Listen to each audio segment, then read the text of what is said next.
It is picked up by Aaron Crocker over midfield. He'll run it all the way into the end zone. Touchdown.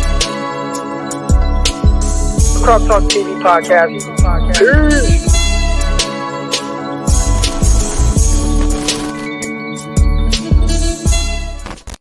Welcome to another episode of Croc Talk TV. I am your host, former NFL and AFL defensive back, Eric Crocker. And on today's episode, man, is all wideouts, all receivers, all 49ers. I'll be joined by my boy, Jasper Rose, former receiver himself, and also a big 49er fan. So I think we're going to have a lot to talk about. He finally gets the chance to kind of just get out there all his thoughts that he has up in his head that he's always texting me about, saying things he doesn't like, what he does like. And we're going to get into the 49ers entire offseason, moves they made, moves they didn't make, you know, wide receiver one, who is it, Debo or Aiyuk, all that good stuff. All right, but first, make sure you guys subscribe to the YouTube channel if you're not already. All right, hit that subscribe button right now. Hit that like button right now, all that good stuff. All right, I appreciate you guys all for the support.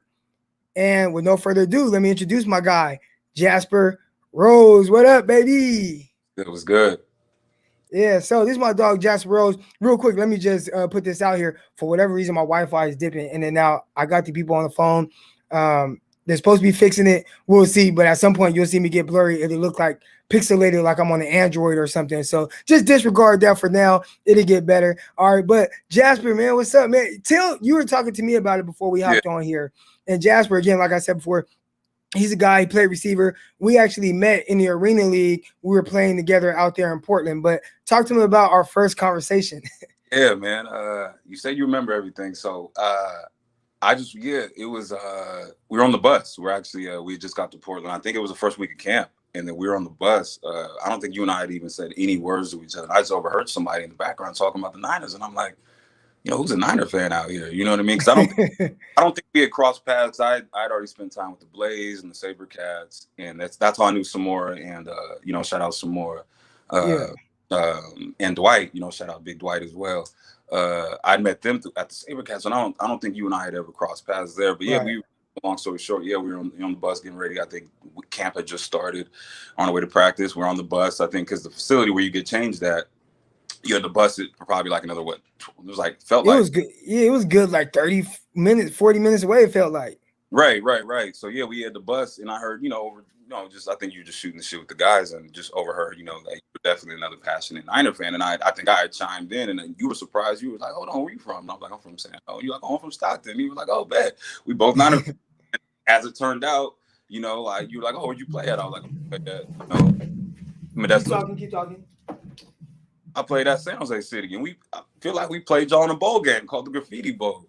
And so yeah, we definitely connected. We had connected off the strength of that we played. We played in the bowl game together. And at that time, obviously, didn't even know each other. So the universe is wild, man. How it brought us together, and here we are now. Yeah, we played in the bowl game. You were at San Jose City. I was at Modesto Junior College. Y'all got the best of us that day for sure. That was my last. Yeah. And I had an interception, and y'all had a receiver with like a little leg, or a corner with a little leg. I remember that. Shout out Ozell. All right, man. So we're going to get into some 49er talk. But before we get into it real good, we have a signing by the 49ers. All right, the 49ers signed a punt returner / kick returner, Nasimba Webster, off of waivers from the LA Rams. So I don't know what impact that would have on 49ers or our discussion today, but it is interesting that they may be trying to improve at the kick return or punt return position, and they just could very well be throwing bodies at that position to see who sticks, who makes an impression in preseason. But I don't know, should we look too far into that signing? Yeah, just like I was telling you in the lobby, I think that's more so of just a camp body. I think that's more of a, he's going to be in competition with Sheffield and Travis Benjamin. I don't think, I don't know too much of him, so I'm not going to speak that on him. He's a local product, so that it could be also that, just bring a local kid in and give him a look. So that's not foreign to Shanahan, and what they like to do. They like to give a lot of guys looks around this time, especially just given what's happening with them in camp the past few years with just bodies and numbers when it comes to the receivers. And I think this year, specifically with OTAs being shut down, I think they really are going to put an emphasis on having guys with fresh legs too. So, Yeah.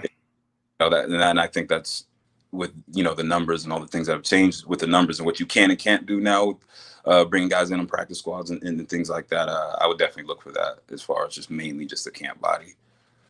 So aside from camp bodies, man, let's get straight into it. And I want to know, do you think that this group, as it stands right now, is better than 2020? All right. So, and when I say 2020, I mean, that was the 49ers with kind of going to this season with Aiyuk, Kendrick Bourne, Debo Samuel, Richie James. They did add some people like Muhammad Sanu. All right, that was that year. And then now you kind of have we'll see what happens with Jalen Hurd, but let's start from the top. We got Brandon Aiyuk, Travis Benjamin, River Crab, Benny Fowler, Jalen Hurd, Richie James, Juwan Jennings, Andy Jones, Debo Samuel, Muhammad Sanu, Trent Sheffield, Austin Watkins, Kevin White. So, I mean, there are a lot of names, but out of the guys that you kind of expect to make it, right? And we'll just say like the top about 8 guys on that list. Do you think that group on paper is better than what we had in 2020? On paper, and I've went over this and I went back and forth and I've taken things into consideration and I've looked at numbers, I've looked at stats, I've looked at production from said people that we've brought in now, and it's a wash. The reason it's a wash is because you look, to be honest, the only thing that's really changed much from the core of Aiyuk and Debo is being your 1 and your 2 is really just everything else as far as who's going to be that 3. Last year last year was Dante. We were still dealing with the Pettis. Like, what is Pettis? What is he? So we're still going into camp trying to figure out what Pettis was going to be, or if he was going to be here, or if he wasn't going to be here. We're still trying to figure out if Jalen Hurd was going to be the guy. At the time, he wasn't hurt yet. And so basically we've flip flopped KB and Pettis with essentially Sanu, the combination of Richie James, Sanu, Hurd, Juwan Jennings, and Hurd's still kind of in the same situation for the most part. Exactly. And so that's why I kind of call it a wash, because, I mean, essentially you're trying to replace KB's production as well, because KB's production, KB is what he is. You're not looking for KB to be your 1 or your 2. And unfortunately for the past few years, he's ended up being in those situations just with Jimmy's availability, and then, not Jimmy's availability, with Brandon Aiyuk's availability last year and some of Debo's, he ended up getting boosted into that 1 and 2 situation role, which we don't really want from KB. But the numbers he did put up, you still have to replace those numbers. So now you're just looking to replace those numbers with, it's going to be either Sanu and what I didn't realize that Sanu's he has a pretty recent productive season, like really recent, like 2018. Yeah. He played all 16 games. He had 94 targets and 4 tugs and almost a thou wow. Like, he had 838 yards. Like, I was surprised. I actually thought I was gonna have to dig deep. Like, for example, Travis Benjamin is quite complete opposite. His last productive year was back in 2016. Like, he had 46 and 677 yards. And it's still not even as great as the season from Sanu that you just mentioned. Exactly. That was only 3 years ago. That was a Super Bowl year, no? Yeah. Yeah, that was a Super Bowl year. So no, 2018? No, that was 2018. Nah. They were 17. My fault. That Super Bowl year was 17. That was 17. Technically this 2016 season, but the Super Bowl was in 2017, I guess, that February. Right. And even and Travis Benjamin, he had an outlier year in 2015 back with the Browns. Like, he had 966 yards, 5 tugs, like 70 grabs. Like, so we're not looking to get that production from the 3, so to speak. But to answer your question, I do think I think we're deeper, and I think we're deeper with also a different kind of mix. Because I felt like, and you've known my frustration, I've spoke my frustration for years with you. I felt like out of the same guy, like a lot of it, like from your just size and stature wise. So let me clarify, just stature wise, as far as we didn't have the big body, we had the really small kind of, Wes Welker kind of gadget, kind of, slot. A lot of those dudes line up. You don't want those at your X and your Z all the time. You don't want that. You know what I mean? And what are you looking for from your X or your Z? Like, what ideally, what type of receiver do you want? So And when I say ideally, I mean we're we could around say Julio Jones, but that's an extreme case, right. right? But like, for something that's realistic. Realistic, and that's a great question. And I think where people are questioning, can Brandon Ayuk be that guy? Can he? And I think he can be, and I think he is. And that goes back to something you touched on a few years ago when I was very hard on the Dante Pettis pick, and I turned out being right. Yeah. But your point at that time was, bro, like he has the phone, he has those skills, and like that you can't really teach. Like that's one thing Dante Pettis did really good, and I think Shanahan really wanted to bring that out of him so long because he had that phone booth release that you can't teach, bro. He Right. might come off the ball the best. He might not have had the best routes. He might not have had a heart. Whatever, all the things that people said about him that were ended up kind of being true. He had the dropsies. He whatever the case may be. He lackluster. Whatever. What he could do was get off that press. He could beat press like none. I've never seen. Some of his moves off the ball were disgusting. Like that one he had against in his rookie year against who was that against? I think it was a garbage time touchdown, but he had hit somebody with something nasty. Tampa, Yeah, he whooped Davis, yeah, the corner who's a stud now for Tampa, right? That's their best corner. He's right. number 24 now. He was like number 33 then, but whooped his ass in the slot. Exactly. And the thing, what I used to be so stuck on was, oh, he's got to be 6'3", 215 plus, like that TO build, that TO frame. You know what I mean? And that's what we grew up on. Those were the glory days. That's what I came up on. So we're seeing TO, Randy Moss, like those are the guys that we think that we need in this offense. And Shanahan came through. He's like, nah, I don't need none of that. So I'm happy. I'm 50-50 now, and I'll get into it later why I still think the game has changed. Because like you said, you used to always be like, bro, Odell's 5'3" or 5'11". You know what I mean? He just plays big. He's 5'10", 5'11", maybe 6. Yeah. But bro plays big, and and I was just like, nah, Croc, we need to, you know what I mean?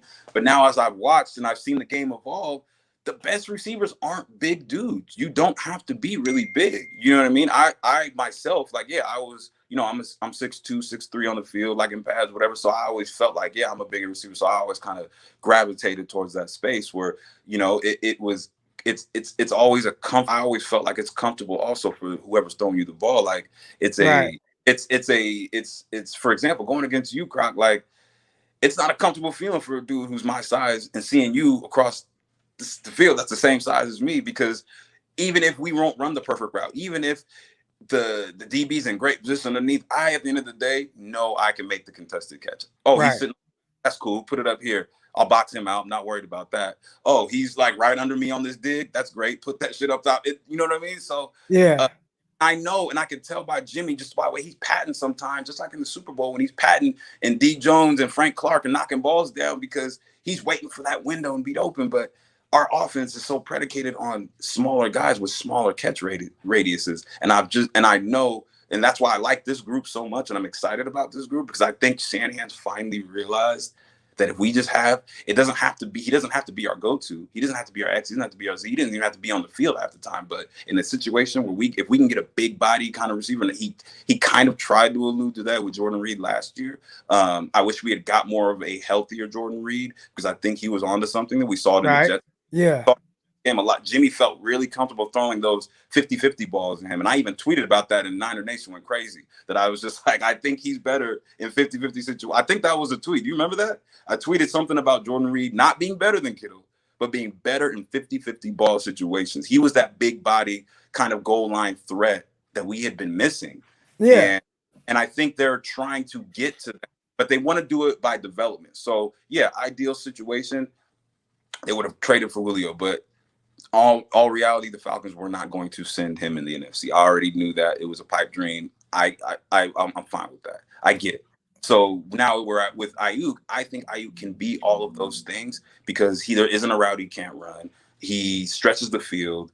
He literally and what I'm more excited about now is also seeing him actually get to play with Debo and them complement each other. We didn't get to see a lot. Hopefully.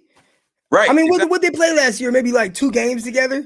Exactly. Same with and to a lesser degree Kittle as well. Seeing all three of them on the field together, to see them all, that's Kyle Shanahan's vision right there. That's why he doesn't feel like he's never felt like he needs to go get a Julio or Odell or AB or even, you know what I mean? He doesn't feel like he needs that alpha dog receiver that on 3rd and 3, who's getting the ball. He's never felt like he needs that. Because he feels like his schemes are better than that. So Right. at the end of the day, I do think Brandon Aiyuk can be that for us. Yeah, but my prototypical my mindset has changed as you see, as I went through that whole, that growth and where the game is at now, where my Right. mentality, seeing what Shanahan's vision is also for the offense. So much has changed in the way I look at that position and what an alpha or a true number one would be.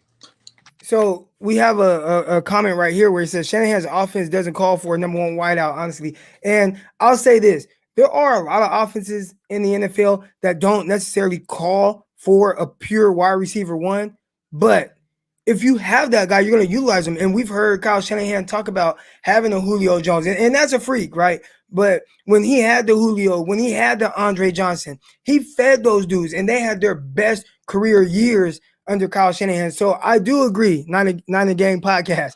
I do agree that he doesn't necessarily need it, but to think that he doesn't want it or wouldn't utilize it, Right. that would be kind of a little, I don't want to say foolish, but you know what I'm saying, a little naive, because I mean, Julio Jones put up all-time great numbers under Kyle Shanahan. I mean, one year damn near went for 2,000 yards. There's a year he had 130 catches or whatever he had. Like, I mean, he was targeted over 200 times. So yeah, again, I agree in the sense of it doesn't call for a wide receiver one.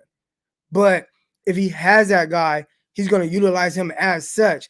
And even right now, I mean, technically doesn't have a wide receiver one, but he has George Kittle, and that's his number one target. And a lot of the offense, whether it's in the run game or the passing game, everything is kind of predicated off of George Kittle and what he is. But I agree with you from the standpoint of looking at Jordan Reed and what he kind of better at than than George Kittle, right? George Kittle, he's not as great with the 50-50 ball because I think he's had to develop more into a pure receiver. I don't think George Kittle was a pure receiver coming out of college. I think he was a terrific blocker and he was a great athlete. And he's had to develop other parts of his game, and you've seen it come along, whether it was his route running. I think now he runs routes with the best of them from tight end position. And obviously we know what he can do after the catch and do all that. But also, when it comes to 50-50 throws, they've been a little reluctant to throw those. And you kind of talked about Jimmy Garoppolo, and we always talk about how he's not throwing the ball well downfield. I do think a lot of quarterbacks being good down the field is having confidence that the guy that they're throwing to is going to come down with the ball.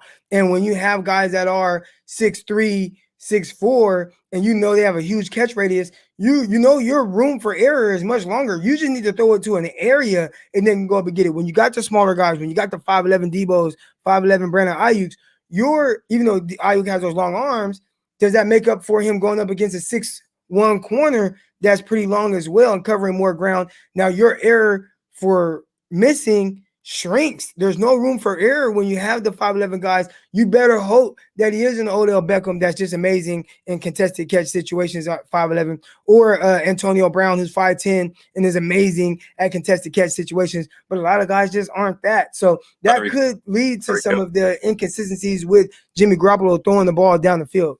Absolutely. Completely agree. I completely agree. And I know that's what I see it. I mean, guys like who we've played the game, I know what it's like. I know what it's like being in one-on-ones and you getting that jam sandwich treatment and he's patting. Yeah.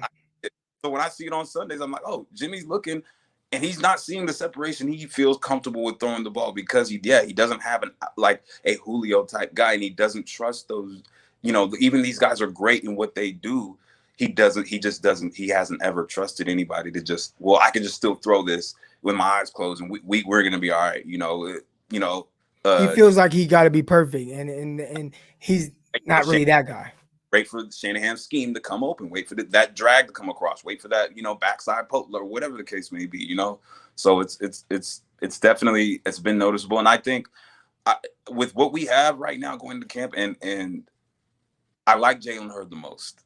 From everything I've watched, what he can be if he's healthy, but they've got some Croc. I went back and forth with this one, but everything that you broke down when we first drafted him, and then what I saw just immediately, the first thing I saw is how he comes off the ball. He doesn't come off the ball like he's 6'5", 230. Right. And the routes he runs, I've never, ever, he runs routes legit like he's 5'10", bro. Right. when he gets in and out of his breaks, I've never seen, let alone a dude who was a running back, which I think has helped him because, running back, they got to be shifty, which is, I'm surprised that you don't see more of that transition from running back to receiver, because a lot of the stuff they do, that's hit, that's explosion, that's getting in, that's sinking, you know what I mean? And they do a lot of that just naturally hitting the holes. So the fact that he was a running back at Tennessee or at Baylor, I'm flip flopping, Tennessee running back, and then Yep. Baylor transitioned at Baylor. And the way I see him moving, like, yeah, I've seen tons of podcasts and things like that where people saying, yeah, the Niners envision using him just like Chase Claypool. But I have a story. I ran into his dad in San Diego randomly. I was in San Diego. I was at We're talking about Jalen Hurd's dad, right? Hurst pops. I was in a hotel in San Diego visiting some family. I was getting a workout in, and I saw a dude in there. He had a Niner hat on, and it was Sunday. It was weird. It's game day. I think we're playing. I think it was like week 4. We're playing the Patriots. So we just hey, go Niners. And then we got to talking, and he realized I was a regular fan. He realized I knew what I was talking about, and he was just like, oh, by the way, you might know my son. Like, oh, who's your son? He's like, oh, Jalen Hurd. I'm like, oh, I know Jay. I know your son. Were you waiting for? He was like, man, yeah. So he went into the spiel. I was first and foremost, I just asked him as an athlete that's been injured and been through my own injuries, and how's he doing? How's his head? This 2 years in a row now. At this point, it's 2 years in a row that he's lost season, and he was just like, man, I'm not gonna lie, he's bummed, he's beat because he sees. Chase. His dad said it verbatim. He says he sees Chase Claypool going crazy over there at the Steelers, and he's like, that's me. That could be me, and I'm better than him. Like, I'm better than him. I run my routes are better. I do everything better than him. He's killing. So, after talking to his pops, and he was in his head a little bit. He even chopped the locks. And, I know you could attest to that. You had the locks at one point. So yeah, he was in his head, and just wanted to he wanted a fresh start. So I know he's about to come in hungry. And I have a question for you though, real quick. Can you talk a little bit, because I know you just came off of like a torn ACL.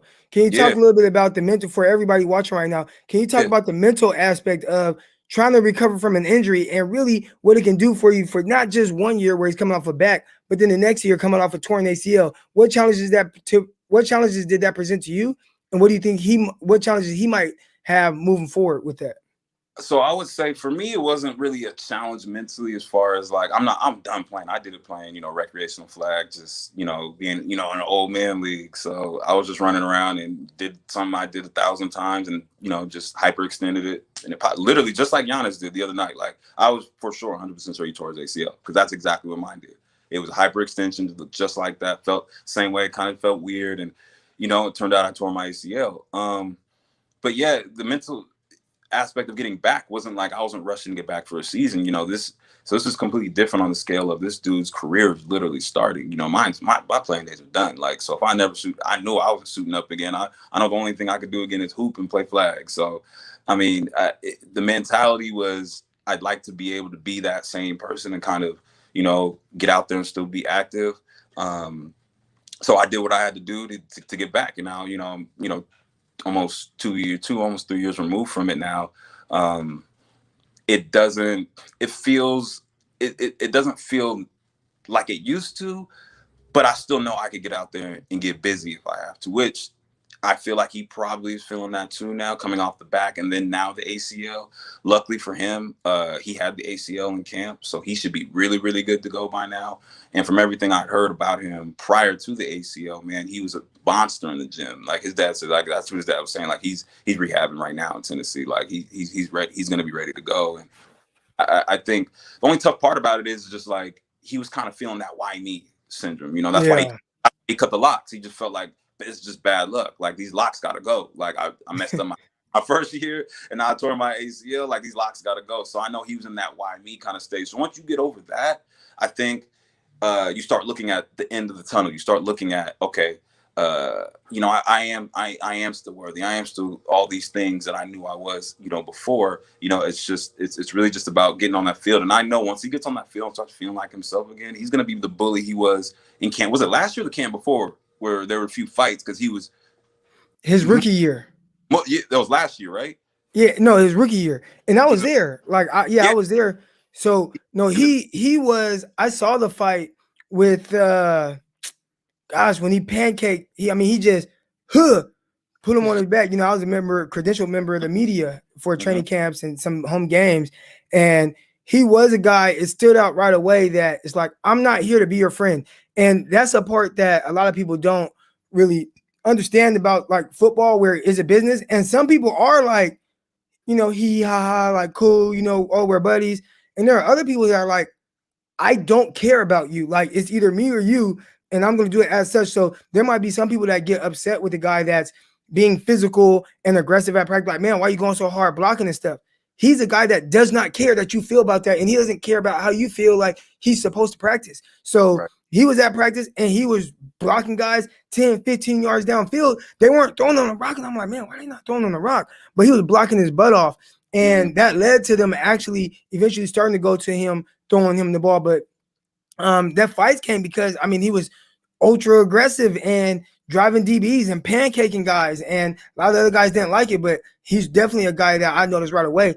Jalen Hurd don't care if you like it or not. You know, he's going to impose that big body on you. Exactly. Yeah. And I envision this thing. I envision it's going to be a nice little battle between him and Juwan Jennings, because I like Juwan Jennings a lot too. I watched his tape, and I envision him running scot-free up the seam, which I've never understood why, because they used to do this a lot with Vernon Davis. A lot. Vernon Davis would just eat up the seam, and I never understood. And he also ran 4.3 though. I mean, he was 4.3 in it, true, but like I don't see why Kittle can get on top of linebackers. So I never understood why they don't really push the ball vertically up the seam with Kittle as much. But I mean, Juwan Jennings could slide right into that. Hurd could slide right into that role. Because I like Juwan Jennings a lot. I really, really do. This tape that I've seen him put on, like, I was surprised he actually didn't make the team last year, but I'm glad they kept him around. So they obviously see something. And that's the other thing I've also realized when I don't get upset about, oh, they didn't trade for this dude, they didn't sign this dude. I realized that I've taken a step back, and I realized the Niners, they're really trying to build a very similar regime to the prior glory days, like Shanahan Sr. and Bill Walsh, and like they're trying to do it that way. Our best receivers on our, even like the big body, like everything, like have always come from within. We've always come, but we've never been the big trade, blockbuster trade, or big free agent sign. I thought about that. I was like, man, even going back, John Taylor, Jerry Rice, Terrell Owens, those are our three best probably receivers ever in franchise history, arguably, not even arguably, but they were all drafted homegrown, and they developed within the system. So we've never been a big splashy, and I think that's what they're trying to do now, which is why they didn't address a receiver position in the draft. And I wasn't mad at it. There was nobody I was super in love with. There was nobody I thought they needed to get. And even the guys that for the past few years that I thought they should have got, like you were also really high on Hakeem Butler. I thought he was AJ Green 2.0. We were both high on Hakeem Butler. I think bro, league right now. Like and so that's why I'm just like, I give Shanahan like a lot for not feeling like he isn't really developing receivers. He might not be the best of developing receivers, but I'm going to trust them this year going into camp. And I really like, again, some of the pieces that they have. So do you think that they're missing something? Like, you know, although he can win with the smaller guys, are you hoping that like a guy like Hurd ends up being healthy and kind of finds his role, or a Juwan Jennings, hope that he stays healthy, finds his role, or even they keep a guy like Mohamed Sanu, who, you know, he's a bigger slot as well, and just to kind of have that big body, or potentially trade for a guy like N'Keal Harry to give them that aspect. You know, what's your thought process on that? Yeah, I would love N'Keal Harry. I was extremely vocal and extremely high on N'Keal Harry coming out of ASU as well. And then obviously all the reports were saying that, you know, the Niners liked him if he hadn't been taken by the Patriots at 31. With that said, though, I don't think I really, just based off everything I've already said, I think that they really, really, really like what they have in house, and that's a good sign that Hurd is healthy, because I think if Hurd, they know something we don't know. So I feel like Hurd is very healthy. I feel like Jennings is also in way better shape than he came in last year. I've been hearing that he's slimmed down, like leaned up. I think he came in more of like a, you know, still had a lot of, you know, extra, just, you know, college Taco Tuesday fat. I don't know, but you know what I mean? He was, you know, a little fluffy last year, and now he's leaning out and starting to really have a NFL body, so to speak. So I think that's what they're saying, but I wouldn't be mad at N'Keal Harry at all, because I think N'Keal Harry is I still think he can be a productive asset, and I think he can do a lot of the things Debo can do. So, I mean, how would he find his way on the field? Don't know. But yeah, if Mohamed Sanu could turn back the clock, that would be great. Because I think he's still a great asset, and he obviously and he knows the system. You know, I just think it's going to be between him for that big body. If we're strictly talking about that big body kind of slot, kind of just imposing. Like I really would ideally love to see a lineup, like a goal line lineup package with Juwan Jennings, Jalen Hurd, kill at the H, like just posing. You know what I mean? Like, because back in the day, Yeah. I know DB felt a certain way playing the Niners when they had to look across and see, oh, there's JJ Stokes and T.O. They're like 6'4", 230. And but even then, Jerry Rice, I know everybody looks at him route runner and stuff like that, but he was 6'2", 200 pounds in the era where there weren't a lot of big receivers. So you had 6'2", 200-pound Jerry Rice. You had 6'3", 215-pound, 220-pound Terrell Owens, and 6'4" JJ Stokes. Like, that is a huge lineup. Right. And so just for the imposing factor, I would love to just for Shanahan to just be like, yeah, go out there, Trey, run this. And you know what I mean? Like, that would just be a dope lineup. I really just think we haven't had that in a very, very long time. And I think when teams look up and they see, you know, that we got, no disrespect, Trent Taylor's a great dude, met him a couple times, great guy. You know, but when they look up and they see we got Trent Taylor on the slide, and like, we struck no fear in anybody. You know what I mean? Right. So for that from that standpoint alone, I think they're finally grasping that, and they really just want to develop it in-house, which is why I don't see them making a trade for N'Keal Harry, but I'm not opposed to it at all. I would love to. We have a question here from Brandon Vincent. He said, can Jalen Hurd be that guy? Do you or do you expect him to mainly be a slot? And I'll start off with this because Jalen Hurd, of course, and I know it's a sensitive subject for a lot of 49er fans who are like, man, like, just give up already on Jalen Hurd. I'm not going to give up on him until he's just not on the team. And I'm not counting him in, but I'm just not counting him out. All right. But with Jalen Hurd in the preseason, when he scored that second touchdown, really both touchdowns, he was an outside receiver. So I think a lot of people thought like, oh, big slot, because he played a lot of that at Baylor, but he came in right away and showed like, well, I can be an outside receiver as well. You know, he played all over the field in that game. But what are your thoughts on him and just maybe Jalen Hurd's versatility and what, if he can be healthy, what the 49ers could be getting from him? Bruh, yeah. Chase Claypool, he's your 8. Chase Claypool, I want to say Chase Claypool's lined up in the back. He definitely has. They've done some reverses to him. They've done some reverses, get him the ball in space and have him run the ball. Yeah. Fly sweeps.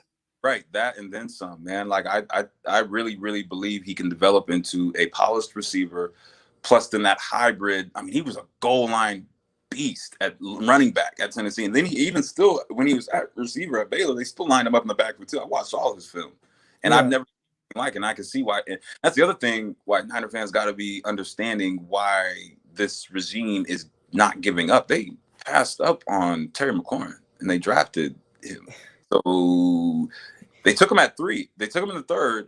That's a value pick. They're not. He was like maybe 2 picks after Terry McLaurin. DK Metcalf. Oh yeah, 2 picks after DK. Right. And then so he was sandwiched between DK and Terry McLaurin. So it's got to work. You know what I mean? So they're not going to just give up on that. And I commend them for not giving up on it because usually this is a league that'll chew you up and spit you out, you know, and I could understand it 2 years in a row where you don't make it off IR.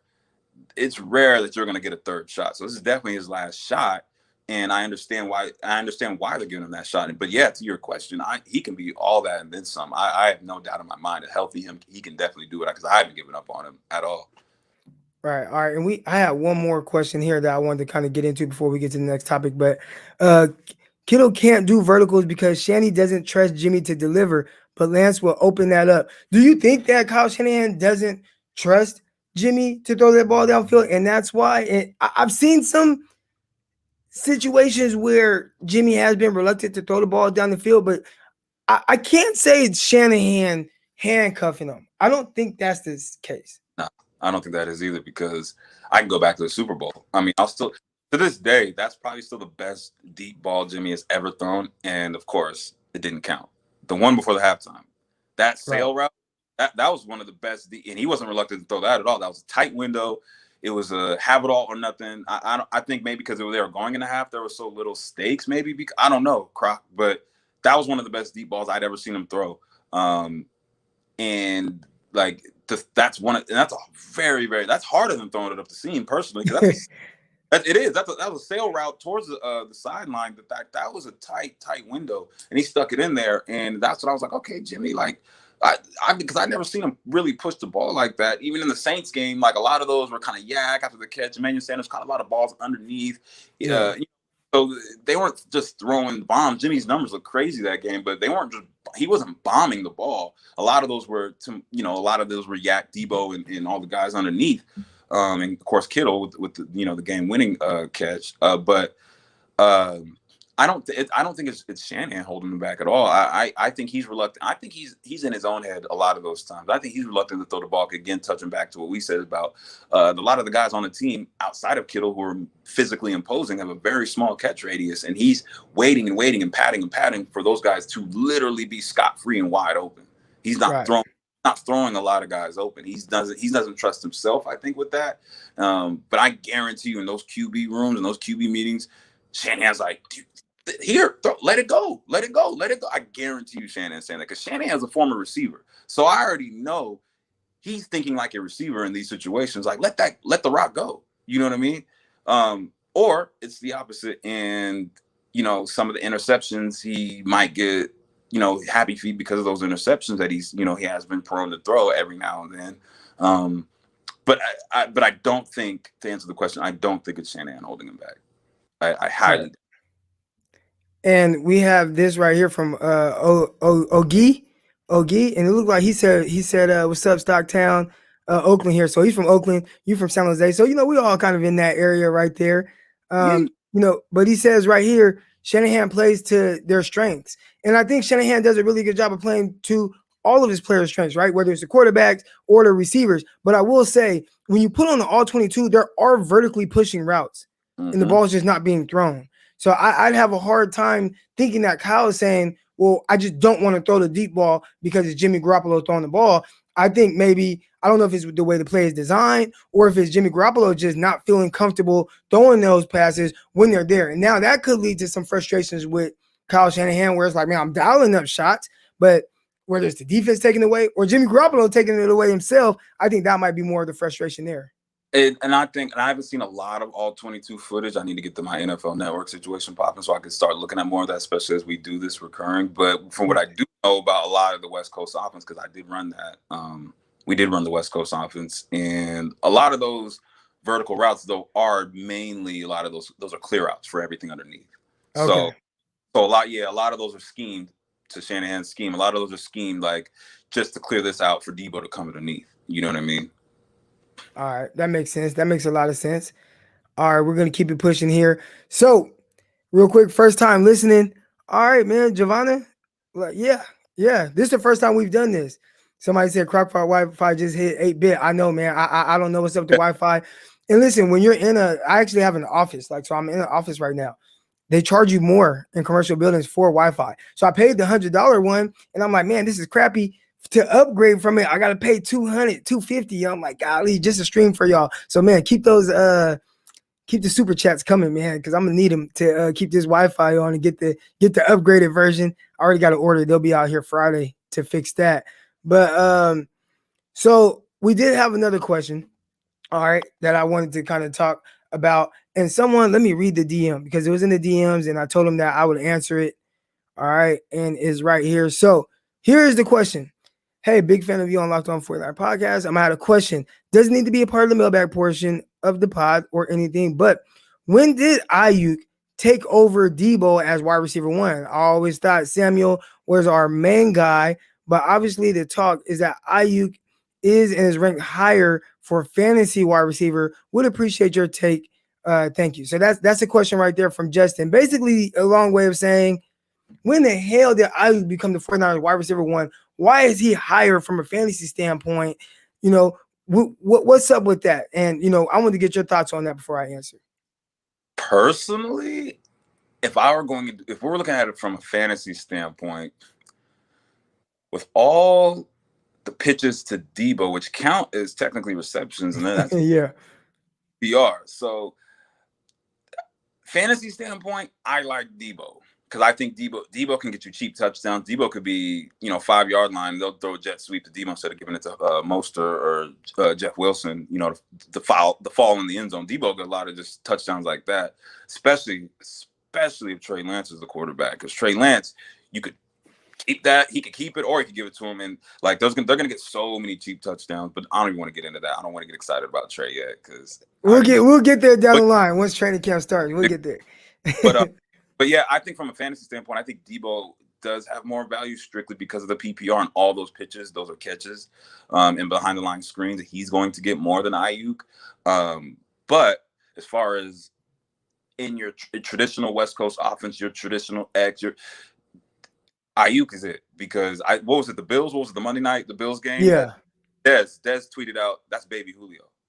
Like in an ideal world, Aiyuk, to a lesser extent, obviously he's not as big, not as fast, but Dez is on to something because I started after he said that, I started looking. I'm like, is he crazy though, or does he have a point? Like, and I started him, and even with the games was still fast for him and that's why I can't wait to see him year 2, especially playing alongside with Debo because they're going to offset each other very well. The game was a little too fast for him sometimes. And also inconsistent quarterback play. He had to deal with Mullins in and out of the lineup, Mullins and Beathard, and then Jimmy in and out. So he never had a good he never really had a solid quarterback. He dealt with his own injuries. So all that was a perfect storm, and he still had a solid year. Go ahead. I got a question for you. So just to kind of elaborate, and this is why people come to, whether it's me and a lot of people that I'm bringing on. All right. So this is going to be a great chance for you to kind of put out that knowledge of what it's like to play receiver. But you mentioned that the game was a little fast for Aiyuk. Yeah. Explain to everybody that's watching right now what exactly that means. Fast as far as there were times where even just the replay, because again, I don't have all 22, so I haven't really actually broke down a ton of just real game film, but just from watching the game as not a casual observer, but as somebody who played, like there were tons of plays where I could just see whether it be a ball late, whether him cutting off a route, meaning when I say cut off, I mean if he's supposed to be at a 10 to 12 yard depth on a dig, he's maybe 8 or 9 yards on it and cutting it short, where he was in a hurry. And I've been there before. You're in a hurry. You're thinking, oh, I got to do this. I got to get open. I might get the ball here.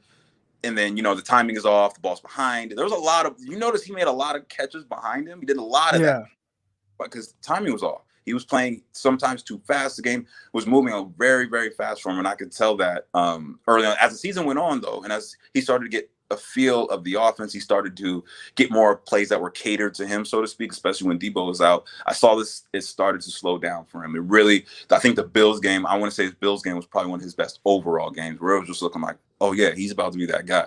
You know what I mean? And I think once the game started slowing down and he started getting a feel of himself and started to trust his body and trust his skills and trust what he saw out there, man, the sky's the limit for Brandon Aiyuk. And I wasn't as high on the pick as you were. I don't know what you had him at that year. I really don't. Croc in the draft. I remember I know you definitely had Justin Jefferson high. You were selling me on Justin Jefferson for a while. And I wanted Justin Jefferson. I wanted Justin. Yeah. Yeah. And I could see why you liked it. I still think Aiyuk's better than Justin Jefferson. Given if he had the stability, Justin Jefferson had a lot of stability, and he got to play with he got to be the number 2 to Thielen all last year. So had Aiyuk got to be basically the 1-2 whatever with Debo last year, I and had stable quarterback play, even though Kirk Cousins, he still was in the lineup. He didn't miss a game. So I envision that for kind of season for Aiyuk had he had that, with Justin Jefferson, because I think pound for pound, I think he's better than Justin Jefferson. I don't know what your take is on that, but I still think, I know you had Justin Jefferson higher than him, along with guys like CeeDee Lamb. I don't know where you had Ruggs, but that doesn't matter. No, Aiyuk has it all. He has it all, and that's why he surpassed him. But for your fantasy purposes, hey, I would still roll the dice on Debo, just because I still think Debo is going to haul in more, especially around the goal line. I think they're going to start featuring him more now that he's healthy, like he did in the first year. He got a ton of those little sweeps around the goal line his first year. So I think they're going to do a lot more of that, and those are catches in PPR leagues. So Right. So in your opinion, you feel like from fantasy purposes, Debo can be utilized in more ways to get cheap yardage and touchdowns. So you'd still go with Debo in a sense of fantasy, but from a pure receiver standpoint, Aiyuk is the guy, and you think he's going to be a legit guy. And I think there's something to that because Debo can have 50 yards receiving in the game, but then also 30 rushing and a touchdown. Where right, Aiyuk, most of his work, especially with Debo on the field, is going to likely be done through down the air. through there and downfield. Now I say that in a different offense though. You put Ayuk in Kansas City's offense, that's a different story. I think Right. he's going. Again, I think he's going crazy with. Hold on. So Miss Debbie, $100 in the super chat to get the Wi-Fi fix. I appreciate that. And I promise you that's where it is going straight to that. So I really appreciate the super chat. She's awesome. She's always showed a lot of support, not just for my show, but the 49ers community as well. So, as you go live a lot, Jasper, you'll see Miss Debbie Ryan. You'll see her in the chats, man. And she's always been great. She interacts awesome. And I just want to tell you, definitely, I appreciate the contribution to the show. Dope. Shout out Debbie. Right here, real quick. So Debo is a slot. What are your thoughts on that? Because, and I look at this offense and I see where he's utilized a lot, but I mean, he was an outside receiver at South Carolina. He was winning vertically. He was winning on slants. He's winning all over the field, still did the jet sweeps and all those things. Do you think that he's just a pure slot, or do you think he is somebody that can win outside just as well as inside? I think he can do. I think he can do both. I think he's very versatile, and I think that's another reason why Shanahan liked him a lot at South Carolina. He was very, very high on him at the Senior Bowl. I watched all of the Senior Bowl stuff, and yeah, the one-on-one specifically. Like, yeah, he was winning outside a lot, and just being a bully. Because if you really look at it, and Niner fans should know this. I mean, he's baby Anquan, and Anquan Right. with everything. If Anquan was a Z, X, your slot, Anquan could do it all. And had they used him, I guarantee you Anquan could have done exactly what Debo does and line up in the backfield sometimes and run the ball. I guarantee you younger Anquan could have definitely did that. We got Anquan to the tail end of his career, and he was still a dog. Yeah, so, still a 1,000-yard receiver, back-to-back 1,000-yard receiving years for the 49ers. Exactly. So Anquan, I mean, Debo was literally that, and then and I think he could be all those things. Definitely a poor, not and respectfully, poor man's version of Anquan, because Anquan was, there's not too many built like Anquan. You know what I mean? Anquan was a guy who ran a 4.7 coming out of college and broke records as a rookie in the NFL with Arizona. He was there, I want to say, the year before Larry Fitzgerald got there. And Anquan went crazy. Like I think at that time broke the record for like most yards and catches or something like that from a rookie. Like, he had an amazing year. And that was a guy who ran a 4.7 that you would think like, oh, well, he's, vertically challenged, right? He's not going to be able to give you much vertically, but he was winning all over the field. Then they added Fitzgerald, and they were just a great tandem from the jump there. So, but yeah, go ahead. What did Debo run? 4.6? 4.48. 4.48? Oh, damn, I disrespected. Yeah. I said 4.6. So Debo, this is the thing, man. Like, Debo is a legit all-around receiver. But you'd be foolish to just use him as just a pure receiver, because he gives you all the added elements. And it's not just him. Like, the NFL is kind of going towards that. Like, they're going towards guys who are versatile and give you more than just route running. And I say this about George Kittle as well. I just kind of tweeted this out the other day. A lot of times when somebody excels so much at one thing, people kind of assume that they can't do these other things well, right? So it's like, well, Debo excels so much around the line of scrimmage that, oh, he's just a gadget guy. And it's like, nah, man, like, this dude is a legit receiver that wins all over the field. If you go on, you put on those Seattle games, and we did have a question. Somebody had asked about Debo as a route runner right here. So he said, you guys think Debo will ever be a route runner, or was the out route versus Seattle one off? And I'd say no, like, he's a legit route runner all over, and he does it consistently, but he's utilized in so many ways that it kind of takes away from you seeing a high volume of him as a route runner. But Debo's a legit route runner and wins everywhere, and he can win vertically. I mean, we saw it in his first preseason game. We're talking about the Jalen Hurd touchdowns.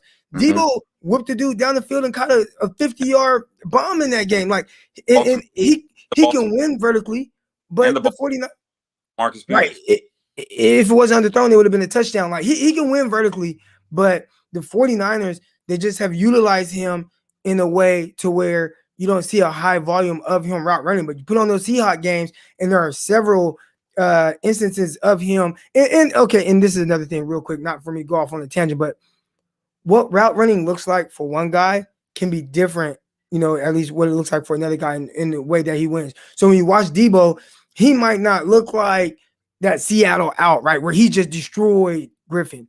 But there will be other times where you notice he's doing these little nuanced things of setting guys up. I remember watching him in the Super Bowl and in the slot, and he ran a slant route on Mitchell. I mean, he jabbed inside, stepped outside, pushed upfield to get Mitchell to open up, and then came back underneath, caught the ball, drug guys for a few more yards. And it's like, he can do that. He can get you that. Remember watching him on the outside and the way that he's running his digs and the subtleties to get guys to open up, then cross their face, catch the ball. And I mean, he wins consistently at all levels, but his ability to win with routes is overshadowed by his gadget play ability. And I think that's one thing we got to realize, especially if we get to see him more this year. I think you'll see him more in the open field doing things, but off of 2019, he had a terrific year.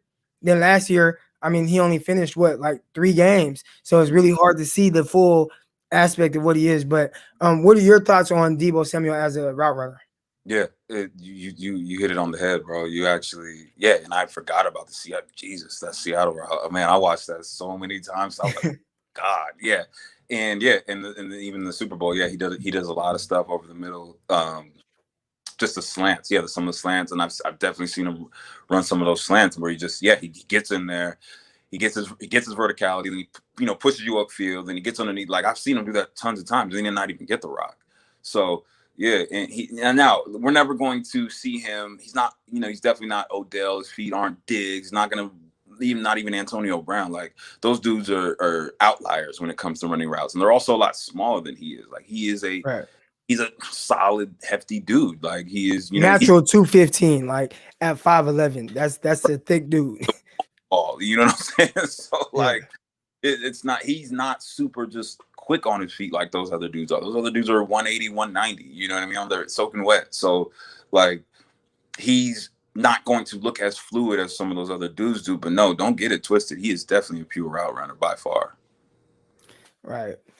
So, man, I think that's going to wrap it up for this episode, man. We've been going strong right now. I appreciate everybody that's in here. Again, Miss Debbie Ryan, I appreciate the contributions. They're happy to help out Croc. As I'm talking right now, I think my Wi-Fi has dipped. So appreciate the knowledge, especially coming from former players' point of view. And that's what we try to give here, because there's a lot of people covering the 49ers. And I think, you people give you things from different perspectives. You have the reporter perspective, you have the fan perspective, and I wanted to create this platform to give the players perspective. And I think, coming on here every Wednesday for Wideout Wednesday, I think Jasper also kind of adds to that, especially somebody that play receiver. We get to kind of bounce things off of each other. So I'm really excited to continue to build that, man. But Jasper, man, you made it your first day. Hey, man, shout out you. Shout out Croc, man, for real, man. I'm proud of you. You didn't come a long way. And you didn't create this platform, but you're expanding on this platform for us to come on here and speak. Because, man, back in the day, like, we didn't have anything. All we could do was, hop on the phone with our boy and get it all out. You know what I mean? And now, obviously, the pandemic, you see tons of shows popping up now. Just people just literally at their house, just doing their own thing and doing something they're passionate. Honestly, yeah, just passionate about and can talk about. Like when you called me and said, I have a proposition for you, like, nah, this wasn't no proposition, bro. This was a gift and a blessing. Like I could talk about, wideouts and the obviously the Niners, all day. You know what I mean? I come from the school of Coach Dub, aka Keith Williams. Shout out Coach Dub. The GOAT. The GOAT. I talked to him the other day. He's like, Croc's my dude. And I'm like, yeah, that's that 209 connection. That's that 209. Yeah, man, real Stockton. Yeah. But nah, man, shout out you, man. Like for real, this is dope, and I'm humbled, and I can't wait. It's just the beginning. All right, guys. So that's gonna do it for today's episode. We will catch you guys next week, around the same time, next Wednesday. We're going live. We're gonna talk some more wide receivers with the 49ers. And talk about 49ers receiver group, where it's at right now, and what they look like heading into training camp. But till next time, see y'all. Peace.